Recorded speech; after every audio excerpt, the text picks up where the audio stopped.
All right, welcome to the Right Fit podcast, where we pull back the curtain on the hiring process. We sit down with athletic directors and ask them what goes on during their search process and what they're ultimately looking for. Today's episode is brought to you by Connor Sports, the market leader in indoor playing surfaces. They do everything from FIBA to the NBA, all the way down to your local rec center. So Patrick, when you secure that $50 million check to redo your arena, make sure you call our guys at Connor Sports, or you can visit them at connorsports.com. Very excited to have our guest here today, Director of Athletics at Washington Adventist University, Patrick Crarey. Patrick, what's up? Happy to be here, man. Just pandemic time. I feel like we're crossing the line with the pandemic's getting close. Got my second vaccine shot coming next week, so I'm excited. Yeah, congrats. How was the first one? Any side effects? Nah, man, it was cool. It was cool. Took the Pfizer. I went with the highest percentage. Smart. Got blessed to get in there and, ready to get number 2. Good for you. Well, Patrick, we've got a lot to talk about. Before we dive into the questions, I want to talk a little bit about when you got the job. You got it at the age of 26, is that right? 26, baby. So how did you figure it out? I mean, did you have mentors that had been longtime ADs, or did you really just kind of learn on the fly? I figured it out by my own mistakes, and I was blessed to, be in a position and with a president. I've had the same president for 11 years to help me through my mistakes, and to go from there. I mean, it was an early process. I was thrown into the fire. I was the assistant AD for 6 months. And then the president was like, look, you've done great work. I like your vision. You're about to be the AD. You don't say no when your president tells you that. And so, I think I thought I was ready in my mind. I probably was, not ready. But, just working on the fly, learning from my own mistakes, being humbled through the process and enjoying it. Is that what's been like the biggest lessons you learned, especially early, through some of those failures or mistakes that you made? It's not about you; it's about the other people, really. Like, especially in terms of leadership, I think, especially with young people, when young people become leaders, a lot of times they fall because they think it's all about them as the leader.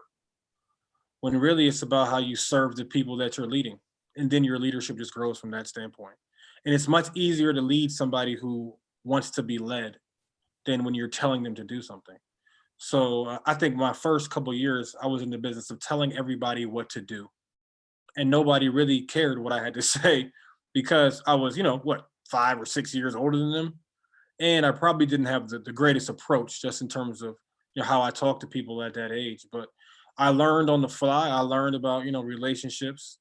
And really, I say relationships then championships, and that's really what I believe in. And it's really the driving force for me just moving forward in life, period. Yeah, such a great point. And I can only imagine at that age of 26, when you're still young and everyone's got an ego, and especially a bigger, the younger you are, the bigger it usually is. Not always. Some people tends to grow over the years. But I can't imagine how difficult that is to put that in perspective at that age. So it's great to look back, though. It's great to look back, like 10 or 11 years later. Like, even the conversations that I had a player that was in the Navy. I went to San Diego. He was stationed out there. Me and him did not have a good relationship. And while he was playing, at our school, we ended up getting together because I just wanted to meet. I always make it a point to try to get with our old athletes from out of town at a different place. Just, pick up, see what they're doing, see how everything is. And the conversation we had, and him telling me that he was not in the right place in his life to take the information I was giving him. And I was telling him I wasn't in the right place in my life to deliver it the way I did. And so just being able to have a conversation like that and think back on it. And now he's probably one of the closest players I am, post playing. It's a wonderful thing. And so learning from your mistakes is great. As long as you can stay employed, it's even better. Yeah, great distinction there at the end. Well, on that note, let's dive right into that, being employed. Obviously part of your job is sometimes you got to make the hard decision to change course with the program. How do you know when it's time to let a coaching staff go? It's crazy. I was just talked to a new AD. One of my good friends got the AD job at Clinton College. What's the hardest thing about being an AD? And I tell everybody the same thing. Get used to telling people no. And but telling them no and love, but you got to tell people no. And it's kind of the same thing, when it's time to letting a coach go. To me, it's all about the players. And what are the players' reactions and how do the players react to you? It's one thing to have a coach come into a team and he's dealing with a whole new team that's not his own players. They might have a negative, reaction based upon his coaching style or him bringing in new players. But when you're able to watch a coach for, 2 or 3 years, bringing in his own players, if you're not able to see the progress and the relationships he's built with his players and the respect level coming in, and of course the wins and losses, that's kind of when you know it's time. Okay. And what are the first, after you decide to make that change, what do the first hours look like of the search? How are you doing your research on candidates? Just take me inside that first, 24 to 48 hours. Every AD's lying if they don't say that they already have names before they even fire the coach that they are going to fire. Because you don't want to sit around and have to make calls, especially small college. I might have to make calls to a soccer player in Brazil, trying to keep them online, keep them coming to our school. So, you have a formulated list of names. You do your own research, whether that usually involves phone calls to different ADs, phone calls to people within the league. At one point in time, also ADs sometimes are looking for a specific hire. It might be a person of color, it might be a woman. We didn't have a lot of women coaches, and I really wanted women for a specific job. So I really went and researched the best, the best of the best that were available. And everybody says a lot of things, but Google is a heck of a tool. So, we use Google to Google people, look up their bio, and then see if you have any connection with anybody that might be connected with them or might know them in passing. What do you know about them? And just like a coach, just like a player, the coach situation is the same. The first thing you want to know about is, are they a good person? And for me, can I get along with you? If I can't get along, I don't care how good you are. If I can't get along with you, I really don't want you to be on our staff. Like, I got to have somebody that we can sit down and go get coffee after the game, before the game, talk about who knows what. Like, I love my soccer coaches because I can always talk to them about, FIFA or whatever, or what's going on Barclays, and I can act like I know stuff and they can tell me to shut up. But I just love that, just learning from them. But you can't have that if your coach just doesn't care and doesn't want to talk to you and it's all business. So is part of your interview process to get somebody in a casual setting and see how they go back and forth with you? I had an assistant basketball coach that we hired, took him out to eat. Nice restaurant, DC, we got tons of nice restaurants, rooftop, great atmosphere, had the music playing. Took him out to eat. We were having a ball. Hour and a half later, and I had two of the old assistant coaches there too. Hour and a half later, he's like, "When are we going to talk about basketball?" I was like, "I just wanted to see if you were cool," because if you didn't know basketball, I wouldn't even have you sitting over here with us right now. Right. So the process usually for me, goes like that in a lot of different ways. I think it's different for different sports at different times. But yeah, for me, I love casual settings, especially when the coach gets hired, I usually take them out, a couple of times just to get them away from the interview setting, which is very fake, or superficial a lot of times because people don't want to mess up or say anything wrong. So for me, it's I'm going to say the same thing all podcasts, but the relationship piece is everything. So I sidetracked you there, but so number one is you look for a good person. Number two, you want to make sure you can have a rapport with them. Was that it, or was there more to? I mean, They is there have more? to win, a positive track record of winning. Yeah. Um, I don't. A lot of coaches will, and I have a lot of coaches from various different sports that reached out to me for help. Looking for jobs and stuff like that. If you're losing, how are we gonna get you a job? And a lot of people say, my circumstance. Nobody cares about your circumstance. That's just the reality of the situation. They want to know if you got it done or not. Because in any situation you're in, you can get it done if you figure it out. It might take 3 or 4 years. It might take 5 or 6 years. But if you're losing, we're not hiring you. And I think, that's something that's changed a lot in college athletics. I think it's gotten better. People are looking for winners, because I think when I first started, it was a lot of the, buddy stuff. But for me, I'm never about that. I mean, most of the people we hire I've never met in my entire life. Like I'm trying to remember a coach right now that I hired, our women's basketball coach. I met him 4 years before he came to us. He just came up to me, walked up to me and started talking to me. But we had no relationship. I just saw him on the scene. I would see him recruiting. I would watch him, see his actions. And then from there, he was on my radar early. Sure. What can a coach do? Let's say you don't have, that current job open right now. What can a coach do to get on your list or on your radar or build a relationship with you? Just reach out. And I think developing a relationship that does not mean you're going to receive anything is the key thing. Like, how are you going to be able to talk to somebody when you don't want anything from them? That's to me, like, besides general knowledge, because everybody can tell when you're calling me because you want a job, or you're calling me because you think this job is open, or you're calling me because you think I know this guy who knows this lady who knows this guy to get you in, to the interview process. So I think just a simple reach out. I mean, especially now with social media, everybody's accessible. A quick DM. I mean, how do we got connected on a DM? Quick DM. A call to the office. I think most people are respectable, and would be, inviting, to meet somebody and talk with them and help them on their career path. And I just think it's really that simple. But if it's something where it's superficial, people are going to, hear that out early and just not mess with you. It's funny. You said the call to the office. Like, no one's giving me that answer. Everyone goes to social media or email, but like sometimes probably if your office phone rings, that's a good way to get you, right? How many people have? I don't know. I can't say that, but I know I don't. But I think a lot of people don't have caller ID on their office phone. Right. So A most lot of people don't even have an office phone anymore. Yeah, I know. I still have one, and I answer it when I'm in there. I'm not in there a lot during the pandemic, but I check the messages. But I do know this: if you took the time to call me on my office phone, you had to look me up. Right. You had to do some research, and to me, that means something. Okay, so let's flip the scenario now. Now you are, whatever, you got a women's soccer job open and you're a women's soccer coach. What kind of, I want to tell you I'm interested in the job, right?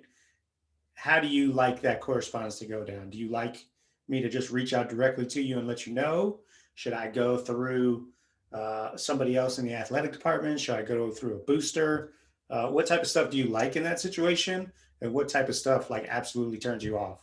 If you're connected to somebody that I know, you don't know me personally, that always works. I think that always works because somebody can vouch for you. If you don't know anybody that's connected to me, calling me or emailing me is fine. I think when it becomes excessive, that's the issue. If there's no reply and you email me 3 times, I might not be interested. I might not have the time. I might, So I think a simple email and or phone call, and or DM, just to start the process. And it'll be typical. We run a really strict human resources, so I'll probably just give you a very simple answer. This is where you call in. But I love when people send me an email with information. Okay, not I'm interested in the job. My name is Susie. Da da da da. Like, I'm Susie. I've won 8 of 9 regular season championships in my career. I've won the last 4 titles in this. This is my bio. This is my account for this. This is my Twitter. This is my Instagram. These are some references from my players. They really show that they showed interest in what they're trying to do with their career and push their career forward. Because I tell all our coaches the same thing. If you want to be here for 10 years, I don't want you. You should be wanting to go higher than this. You got to be wanting to go high D2, Division I, the professional. You got to have high goals. And if you just want to be, maybe a teacher here in the area or a therapist, and then you just want to come to Washington Adventist on your part-time and work or something like that, I don't want you here. Because I want somebody who's going to win and, try to build their career, try to build the success of the program, and then see what's going to be the best for them. Okay. Using your example of Susie, who's a stud. She's, what did you say, 8 of 9? Stud, yeah. Susie's got it. Susie's got it rolling. So Susie gets an interview. Let's say we do a first round of Zoom interviews, and you tell Susie, okay, we're going to take the next week or two to finish up this round. We'll narrow it down to 3 people. and we'll bring those people on campus. I don't know if that's how you do it or not, but Yeah, just like that. pretty generic. It used to be phone, and that's dead. So now you know Yeah. it's on Zoom. Right. So, okay, Susie gets done with the Zoom interview, and it's like in that in between period. I've heard this both ways from, and there's no right or wrong answer. Um, but some people like send something to the AD every single day, whether it's just a small quote or like it's just a little nugget just to let them know they're thinking about it and how bad they want it. And other people say that's the worst thing you can do. Just let the process ride out. Where do you kind of lie on that? Let the process ride out. I think the a thank you card is fine. Thank you notes, thank you email, that's fine. I think one thing is fine. I think 7 is a problem. We know you interviewed. But I think one thing is fine. Whether you send, you know, handwritten thank you cards to everybody in the department, whether that was on the Zoom, whether you just send a quick email to everybody that was on the Zoom, thank you for having me. I really appreciate it. Because you do not know where everybody that is on the Zoom is going to be in the next 5 to 10 years. Right. Where's the assistant AD going to be? Where is the director of student life going to be? Where's the VP of finance going to be? So even if you don't get this job, if you're leaving a good impression, it'll help you to connect with people and move forward. And one thing I really, like is when we don't hire candidates. It's so hard to hire candidates because there's so many good people, typically when you're going through these searches. But when you don't hire these candidates and they stay in contact with you, I love that because, you remember them. You're able to push them to somebody else as an AD because we talk. I had an AD call me last week for a particular job, say, I need your help. Can you give me some names? That's what we do with each other. So that's what I think. I can't do the everyday correspondent though. Like I don't need a John Wooden pyramid quote every day. Right. What about, similar question, but with like calls, like references. So how I used to do it, and I don't know if this is good or not, but I used to do like one call to get me involved, Mhm. and one call at the end to try to seal the deal. Is that too much? Like, It depends on who's calling. you're right. You know what I'm saying? Like Susie, she probably gonna have a commissioner of the league call me. I think that all depends on who's calling and who's the candidate is. But I like the 2-call system. We were having this. I have a big coaches group chat with like all these basketball coaches in the area, and one of the questions was, I have an in that's going to help me out. Should I call him? Should I have him call now or have him call further along in the process? So, I think it's so hard to get your foot in the door. Once you get your foot in the door, you're kind of good from there. And then if you're able to get another call, it helps. But think about this. You got references down. Is the person that's going to call me on your reference list? If it is, don't send it to me because I'm probably going to call him anyway. Right. So now you're looking like you're pressing the issue. Mm-hmm.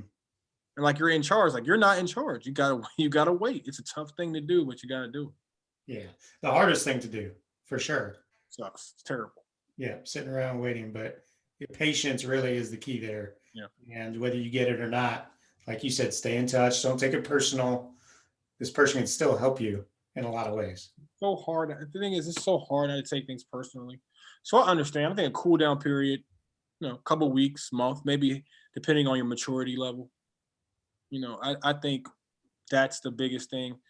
But if you're able to sit back, relax, really understand the process, look at yourself as a candidate, see where you failed or where you were, and then move on from there because the interview process, whether you get the job or not, is a great situation of growth if you use it appropriately.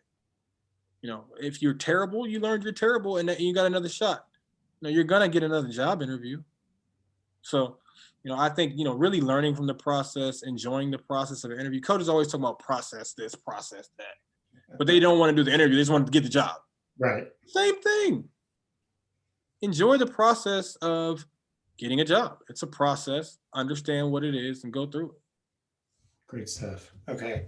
Are you looking for more of like a great tactical coach who's going to just like do their job? Their team's going to be competitive every year. Or do you really want that? I mean, of course, you want your team to be competitive every year regardless. But Are you more drawn to that, or more like the CEO type that's like, shaking hands with boosters and really bringing the community in to the program? CEO type. And You I want, think yeah. just the way the game is changing, and with finances now in college athletics, speaking of that, the AD conversation I had, about the position potentially open up. He specifically told me I need somebody that's going to come up after games, shake hands with some of the boosters, talk to them for a little bit, 15 minutes. That's it. Have coffee with somebody maybe once a month. And that's just where we are right now. And understanding the dynamics of college athletics and how, from the pandemic to everything else, how it's, impacting everybody. You're seeing people lose, athletic departments, jobs. You really have to be able to, bring that community in, understand who you're working for, respect everybody that's around. Like my president comes to the game. My coaches know my president comes to the game. I don't care if he's on the other side of the field. You walk to the other side of the field and you tell him, thank you for coming to the game. Then you walk back. Right. That's just what it is, And so if you can't do that because you're so egotistical and you're so, nah, this is the way I do things, it's not going to work here. So that simple handshake with that president might get you $10,000 to go to Mexico next year and play, if you play your cards right. But it's not going to do anything for you if over there, on your pen pad, running your plays the whole time and not acting like anybody else around you matters. What's the best piece of advice you could give to somebody who is just trying to get that break? The coaching industry is hard, and a lot of times it feels like you're on an island and you feel like you just need that break. What's your best advice to somebody to position themselves to get one of these jobs? I think the first thing is the me versus the world mentality is trash, and it does not work in today's world. Okay. Now, I think 30 years ago it might have worked, when everybody was writing letters by hand and stuff like that. It's all, I can do this, I can beat everybody, da da da da. That does not work anymore. So if you're not able to network and talk to people, or be open to people, establish relationships with people, like your ceiling is going to be very low. And I think that's where one of the major errors I had earlier in my career. I don't need to be friends with Tony. I'm better than Tony. Why I gotta be friends with Tony? But it wasn't about that. It was just about growing the game, and networking and understanding. I think networking is a key thing, but it has to be effective networking. Not superficial as we talked about before. Not networking. A lot of people go and network in January and February in basketball. Why? Because they know jobs open in March and April. Everybody wants to go to the Final Four to get into that party, to talk to that coach. He said 60 people try to talk to him about the job in the last 2 days. He doesn't want to talk to you. He wants to drink his yak and talk to his buddies that he hasn't seen, in a couple years. So, I think just building the relationships, understanding the patience of the process, doing your part to grow who you are, and get your niche, because everybody has something that's different. Nobody is the same. So, like, for instance, when I was growing up, it was Coach K. I fell in love with basketball because I had a high top fade in 1991. Like, who else is light skinned with a high top fade? Grant Hill. So everything else for me was all about Coach K, Coach K. I was buying Coach K's books when I was like 16, 17, reading stuff like that. And then I realized, like, there's one Coach K. I had a conversation. I'm going to tell you something that changed my life. I had a conversation with Monty Williams. So my best friend is the general manager for the San Antonio Spurs, Brian Wright. Came to practice. Monty Williams was on the staff back then. That's when he was there for like 2 years. Monty Williams, he said, can you talk to Monty? Can you talk to my guy? Monty brings you to the side, just talks to me. We're in San Antonio Spurs facility. He's like, look at the banners. We're looking at the banners. He's like, man, everybody wants to be Greg Popovich. There's only one Greg Popovich. He was like, but there's only one Patrick Crarey and there's only one Monty Williams. So what do we have different that nobody else has? You find out what you have different that nobody else has, and then you grow yourself in the game with that difference. I will never forget that. That was the year that the Final Four was in San Antonio. And to me, it's no coincidence that Monty Williams goes to Phoenix and all of a sudden they become a real good franchise. Yes, they got Chris Paul, but let's be serious. They won, 8 straight games in the bubble. So understanding your niche as a coach, no matter what you're doing, spreading your network and your wings, understanding what is different about you. You know, you're looking at women's basketball right now. There's been a huge thing on women's basketball about hiring women coaches of color. It's like been a big initiative in women's basketball. If you're a women's basketball coach of color, you better jump on the bandwagon. Like, like that's what you need to be doing. So I think, understanding the landscape of things, building your relationships, and then finding your niche might take you a little while. But once you find your niche, stay on to it, believe in it, and work at it. Patrick, big time stuff, man. Thank you so much for being with us today. No problem. I appreciate it. Thank you. Always a fan of Rising Coaches, man. You guys do amazing work. I look forward to watching some more of these in the near future. Thanks, Patrick.